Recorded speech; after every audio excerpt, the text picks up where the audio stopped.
I think this is the right one. This is my magic watermelon. Welcome to the king's table and my royal feast.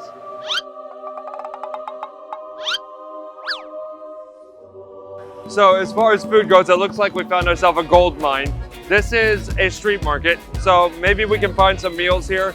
I see a lot of vegetables and fruit, so I don't actually know what our options will be, but we're gonna pick just about everything we can get a hold of. Okay.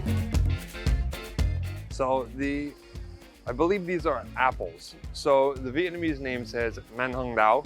And in English, I'm not actually sure what the name of these are, but I do know they are a type of apple. And I'm gonna buy some of these because they are fantastic with chili salt.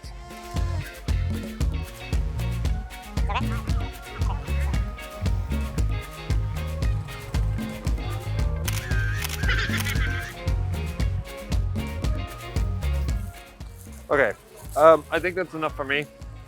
I'm only one man after all, and I'm eating a lot today, so I don't think I need to buy an entire kg of fruits here. I think just enough to snack on will be good enough for me. Okay, so let me pay for these, and we'll tally up our total, and we'll see how we're doing so far.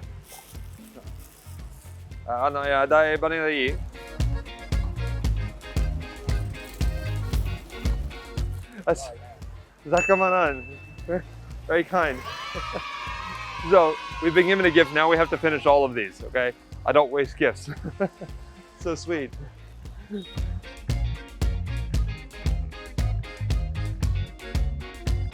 Okay, I think we have to get some watermelon while we're here too. It's just too hot today to ignore it.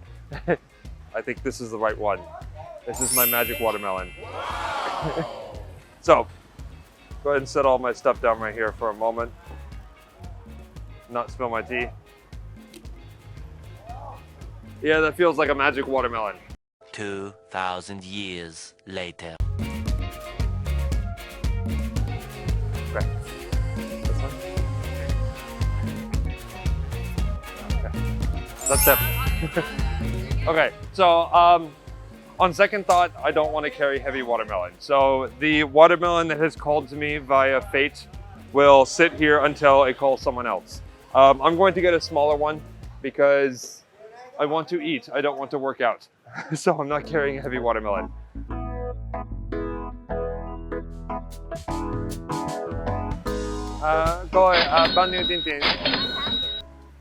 We'll just do 40 there. Come on, go.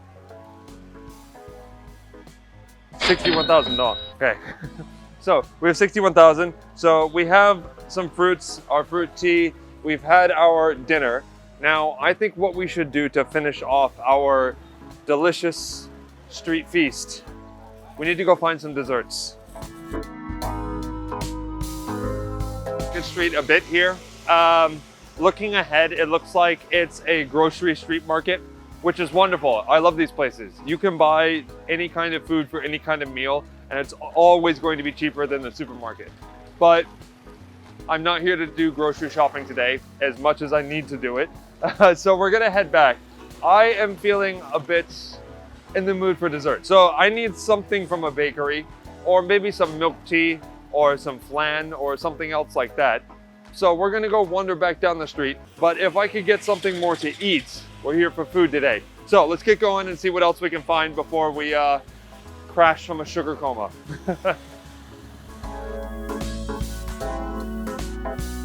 So after finishing at the fruit and grocery market, I am down to 61,000 Vietnamese dong. Now, that doesn't sound like much to you. That's about $2.5 US, but that's the craziest part. I can still get a lot with this, and I see just from right here, I see some flatbread. I've never had this before, but it looks like it has some different toppings on it. I have no idea what that is, but I have to eat some. Okay,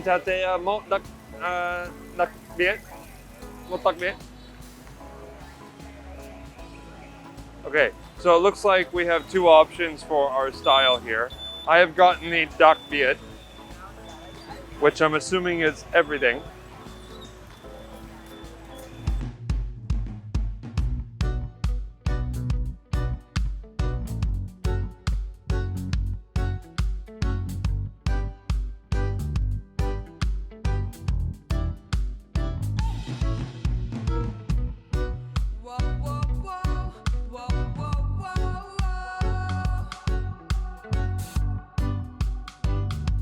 Okay, so we have our snacks. We still got our groceries. Let's go find a place to sit down. So we've got a lot of stuff. This watermelon is starting to break my fingers. So we're going to find some place to sit down. There is a cafe right behind us here. And I have to say, I love this sign. It's really cute. So we're gonna sit down here. I'm gonna relax for 10 minutes. We'll grab ourselves a coffee with that remaining bit of cash we have.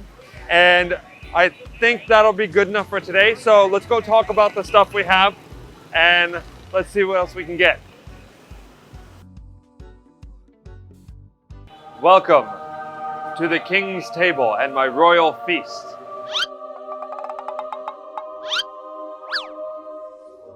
All of my various delicacies.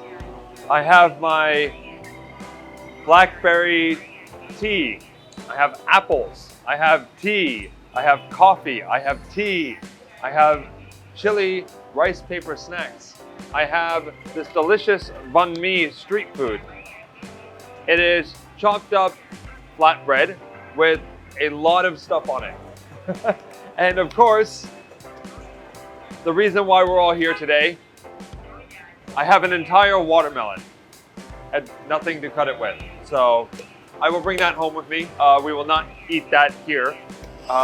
If you're really interested in knowing how it tastes, just tell me in the comments. I have a feeling that everyone's just going to demand to know a book report on the watermelon.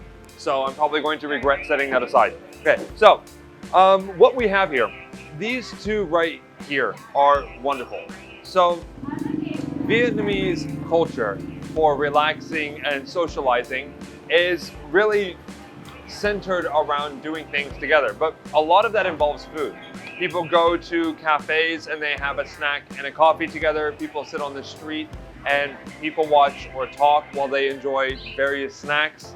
And there's always so many varieties of snacks and drinks. So this one would be common with anyone who's in the mood. It's like eating a bag of Cheetos, but it's really popular with the school kids. They go out during their break, they grab their chili rice paper snack, and then they make a mess everywhere. Okay, so this is a wonderful snack to just messily eat and have as a guilty pleasure, in my opinion. Wonderful stuff. And the banh mi is a lot of the same. Now, you can probably already imagine a few scenarios where you would eat this. Maybe after school, or you're sharing with friends over a long coffee chat, or maybe you're just drunk outside the club at 3 in the morning and you need something in your stomach. I mean, let's be realistic. That's what else we have here. These apples. I'm not sure if these are Vietnamese apples or they're just common in Southeast Asia, but another common snack in Vietnam is to buy these fruits, jackfruits, dragon fruit, the apples, mangoes, and you'll get them mixed together in a little box like this, and you would rub it on some chili salt. And I tell you what, it is the most wonderful snack. You get the nice wet savoriness of the fruit, but you also get that tart, sour, sharp taste that the chili salt gives you, and you put them together and it's such a wonderful snack. I'm actually just gonna take a bite of that right now. The apples are wonderful here. They're very juicy. So, over here, we have our blackberry tea or our cobbler tea, which also goes wonderfully with the apples. This is another common sort of free time drink in Vietnam. You see a lot of teenagers and young adults, drinking this at the office or school, but also just on the street, walking home during lunch. Teas are very common in Vietnam. And even here, I have myself a Cafe Da, a black coffee, an iced black coffee. And they even serve that with a little cup of tea here to refresh you if the taste of the coffee is too strong. Now, coffee. Coffee is something I'm very familiar with, and I must say, I love the coffee in Vietnam.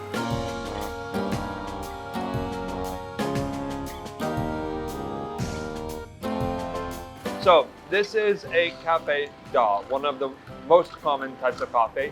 The other one would be Cafe Suda, which would be a black coffee with condensed milk in it. Now, you're probably wondering, but Mike, how do you put condensed milk in a coffee? Well, you just put it in the coffee. Well, The condensed milk is put in the coffee, it's stirred together, and it creates this almost cappuccino latte-like texture. Kind of like a canned coffee. It has that thick sweetness, but it also has the tartness of the coffee. And coffee is very special in Vietnam. For our snacks here, I'm going to just take a big piece of bread and an egg, and you just eat it like this.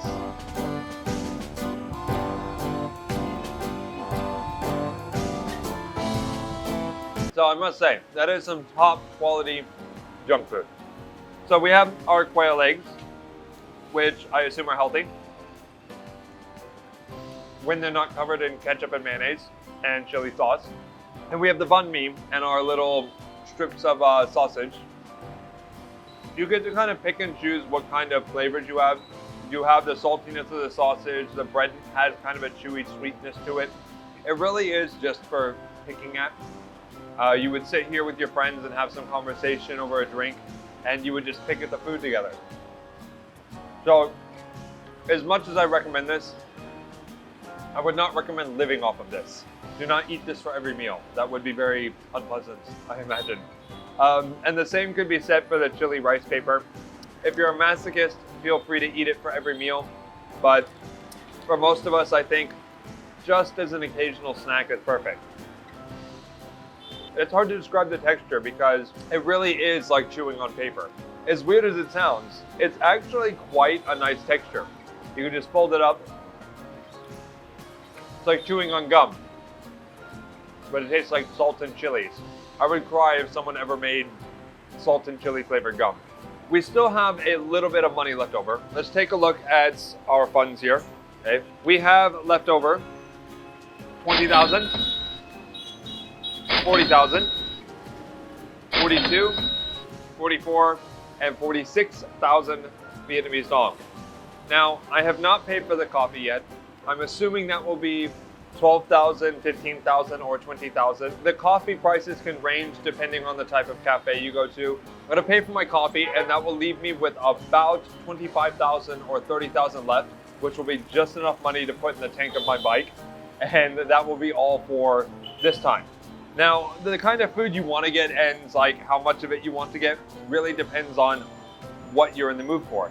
You could see the bun nam mom tom cost me quite a bit. That was about 73,000. It cost me 73,000 for a full meal. But then I spent another maybe 100,000, and all of this stuff I got. So our challenge today was to see how much food we could get for 200,000. Let me know in the comments if you could have done better. There's probably some foods I missed out there that would have been perfect for this price. Obviously, you could spend the whole 200 at one restaurant, or you could get a bunch of small things. So let me know in the comments what you were thinking. Let me know what you'd like to see in the next challenge. Again, happy to have you join me today. Join me next time for more food.